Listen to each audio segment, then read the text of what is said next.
আমার বউ ডাইরেক্ট বলতেছে আমি 4 বছর সংসার করলাম, সে আমাকে ছিল না, সে 2 দিনের একটা পরিচয় ছেলেকে। কথাটা বুঝতেছো না, মানে কথাটা তুমি মাথায় ঢুকো না। তুমি কি বলছো? আমি কই তুমি কি বলছো বলতো? তুমি কথাটা বুঝো না। আচ্ছা আমরা শেষ করি। আচ্ছা এই কথাটা কি বলতে? আমার মনে হয় না যে ম্যাক্সিমাম এই ধরনের কাজ করতে পারে। তারপরে না, তারপরে যদি করে থাকে না সেটা শাস্তি হবে। তুমি তো ডাইরেক্ট বলতে করতে পারে না। আমরা শেষ করি। তুমি তো ডাইরেক্ট এই জায়গা কোথায় গেছো? তুমি একটা কথা বলতে চেষ্টা করলা। আচ্ছা আপনি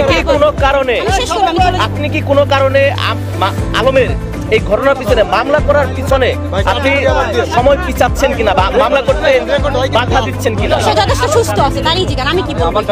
আপনি বলেন সুস্থ রয়েছে, সে তো বিছানায় পড়ে নাই। আচ্ছা আপু সে নিজেই জানে। আচ্ছা আলম যখন অসুস্থ হয়ে গেল হসপিটালে, আপনি কিভাবে জানলেন রাজনৈতিক কারণে আলমকে মারা হয়েছে? আপনি এই স্ট্যাটাস দিয়ে আপনি লাইভ করেছেন, কিভাবে আপনি শুরু হলেন রাজনৈতিক কারণে তাকে মারা হয়েছিল? সে তো বিগত দিনে এই একবার না, তো সে বিগত দিনে কয়েকবার সে রাজনীতির কারণেই মারা খেয়েছে। তাছাড়া তাকে তো বলা হয়েছে যে তুই নাকি রাজনীতি করবি, আপনারা নিজেরাই তো শুনলেন। আলমকে তো বলা হয়েছে তুই নাকি রাজনীতি করবি, তোর না অনেক সাহস। আপনারা কেন বলছেন না এটা? আলমকে জিজ্ঞেস করেন, আলম আমাকে বলেছে। আপনি লাইভটা শুনে কখন? না আমি তো বলছি না, আমার সাথে কথা বলা করে আমি তো এটা বলা ঠিক আছে, আমি তো বললাম ডাইরেক্টে, আমাকে ডাইরেক্ট তারা যখন মারে বা তুই নাকি ঢাকার সামনে নির্বাচন কর, আমাকে তো বলছে এই কথা। আমি কিন্তু একটু ওখানে হুন্ডা থেকে নেওয়ার পরে একটা ছেলে বলছে ভাই আমরা অনেক ক্ষতি করেছে, হ্যাঁ, কিন্তু সেই জায়গা সে আমার বউ ডাইরেক্ট বলতেছে আমি 4 বছর সংসার করলাম, সে আমাকে ছিল না, সে 2 দিনের একটা পরিচয় ছেলেকে। কথাটা বুঝতেছো না, মানে কথাটা তুমি মাথায় ঢুকো না। তুমি কি বলছো? আমি কই তুমি কি বলছো বলতো? তুমি কথাটা বুঝো না। আচ্ছা আমরা শেষ করি। আচ্ছা এই কথাটা কি বলতে? আমার মনে হয় না যে ম্যাক্সিমাম এই ধরনের কাজ করতে পারে। তারপরে না, তারপরে যদি করে থাকে না সেটা শাস্তি হবে। তুমি তো ডাইরেক্ট বলতে করতে পারে না। আমরা শেষ করি। তুমি তো ডাইরেক্ট এই জায়গা কোথায় গেছো? তুমি একটা কথা বলতে চেষ্টা করলা। আপনি এখনো মামলা করেন নাই, আপনাকে কি মামলা না করার জন্য কেউ কিছু বুঝাচ্ছে কিনা?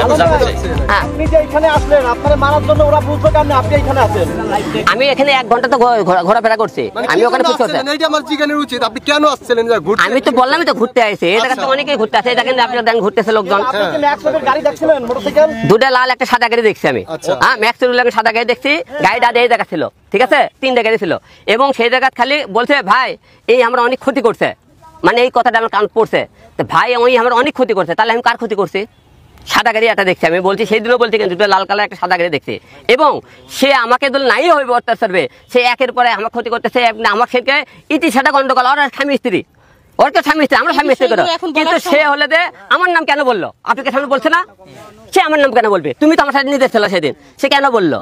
এবং আমি বললাম দেখে ভাই আমি সুকেশ তুমি রিয়ার ভিডিওগুলো ডিলিট করো, সে আমাকে আজও বলতেছে রিয়ার একটা ভিডিও ডিলিট করেনি, আমি অনেক বলতেছি সে ভিডিও ডিলিট করে না, কেন ভিডিও ডিলিট করে না ভাই? তার সাথে কেন কি সম্পর্ক তার? ভিডিও ডিলিট করতেছে না তো কেন? আমি তাকে এত কথা বলার পর কি এমন হয়ে গেছে?